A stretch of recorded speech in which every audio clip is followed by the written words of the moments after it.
Hi, good day. Today I will tell you something briefly about a cool feature in Lobster, which is called the container number check. So the Lobster documentation is available online through this link, and in that documentation you will find the check ISO code 6346, which basically is the container number check.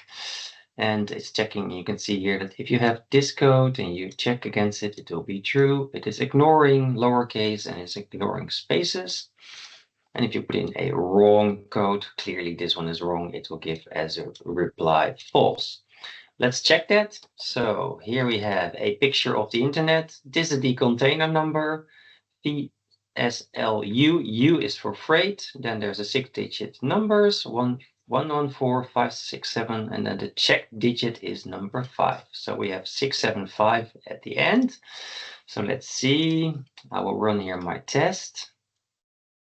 So the 675 gives a true, and the 676, the fake number that I made, gives a false. What you can now do, you can save this as variables. So here I have that container check 1 and container check 2. 1 is true and the check 2 is false. Basically, this means that you can now send a nice email message back to your client stating that in this shipment, your container number was false. Please resubmit the job so we can further action it.